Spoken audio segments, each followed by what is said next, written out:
ბრიტანეთის საელჩო მოუწოდებს საქართველოს მთავრობას მოიწვიოს ეუთო ოდირის მისია მუნიციპალურ არჩევნებზე და გაითვალისწინოს მათი ყველა რეკომენდაცია. დიპლომატიური მისია ეხმაურება გრანტების საკითხს და აცხადებს, რომ დიდ ბრიტანეთსა და საქართველოს შორის თანამშრომლობა ეფუძნება ერთობლივ ვალდებულებას, გააძლიერონ დემოკრატიული პრინციპები და ხელი შეუწყონ სამოქალაქო საზოგადოების როლს ორმხრივ თანამშრომლობაში.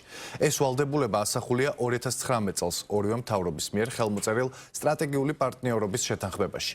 დოკუმენტი ავალდებულებს მხარეებს ითანამშრომლონ დემოკრატიული ინსტიტუტების სტაბილურობის და ეფექტიანობის გასაძლიერებლად, კანონის უზენაესობის და ადამიანის უფლებების და ფუნდამენტური თავისუფლებების პატივისცემის უზრუნველსაყოფად, სასამართლო რეფორმის ხელშეწყობისთვის, ასევე ხელი შეუწყონ სამოქალაქო საზოგადოების განვითარებისთვის ხელსაყრელი გარემოს შექმნას.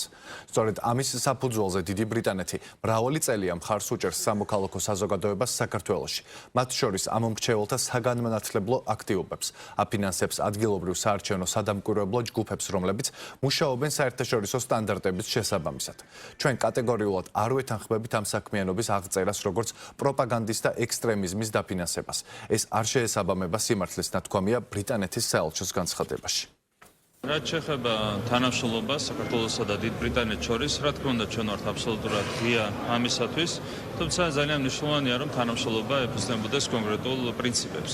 და ამ კუთხით კიდევ ერთხელ უნდა გავიხსენოთ, რომ იყო გარკვეული მაგიერი პრაქტიკა, მათ შორის ექსტრემიზმის დაფინანსების მაგიერი პრაქტიკა ჩვენს ქვეყანაში, რა თქმა უნდა, ასეთი ფაქტები ხელს უშლის ჯანსაღი პარტნიორული ურთიერთობების განვითარებას.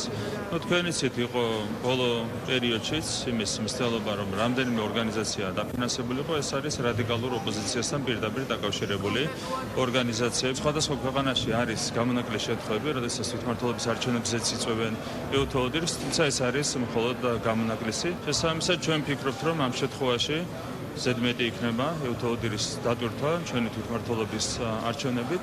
ადგილობრივი თვითმმართველობის არჩევნები ჩატარდება აბსოლუტურად ჯანსაღი ფორმით და რაც შეეხება ეუთო ოდირს. თქვენ იცით, რომ ეუთო ოდირი აკვირდებოდა საპარლამენტო არჩევნებს და ეუთო ოდირმა დადო სათანადო დასკვნა, თუმცა არავინ არ დაინტერესდა ამ დასკვნით.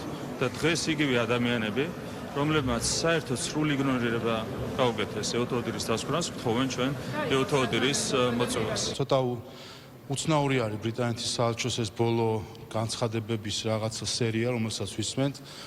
ისეთ შთაბეჭდილებაა, რომ ამ განცხადებების ტონალობიდან გამომდინარე, რაღაც ფიქრობენ, რაღაცას გაისვრიან და სინამდვილეში ფეხში ისვრიან ხოლმე ამ განცხადებებით და იზიანებენ ისევ საკუთარ თავს. მართლაც უფარისევლობაა, როდესაც ბრიტანეთი, რომელიც არ აღიარებს ეუთო ოდირის დასკვნას 2020 წელთან დაკავშირებით, ახლა მოითხოვს და ითხოვს თუ არ ვიცი ხა წინადადებით გამოდის ეუთო ოდირის მისიასთან დაკავშირებით. კიდევ ერთხელ ეუთო ოდირისთან დაკავშირებით 2024 წელს ბევრი მათ შორის ბრიტანეთის საუბრობდა, ეს იქნებოდა გადამწყვეტი და ყველაზე მნიშვნელოვანი ანგარიში არჩევნებთან დაკავშირებით, როგორც კი ჩახედეს და შედეგი არ მოეწონათ ამ ანგარიშისა, შინაარსი არ მოეწონათ, მაშინვე გვერდზე გაწიეს ეს ანგარიში და ჩვენ გვახსოვს ბრიტანეთის საგარეო საქმეთა მინისტრის სატელეფონო ზარი საქართველოს საგარეო საქმეთა მინისტრად და გვახსოვს პრეს-რელიზი, როდესაც მან დაწერა, რომ ქართული ოცნების მინისტრს ესაუბრა. ეხლა რა თქმა უნდა ეს სამარცხვინო განცხადება იყო და აბსოლუტურად აცდენილი იყო ეუთო ოდირის დასკვნა.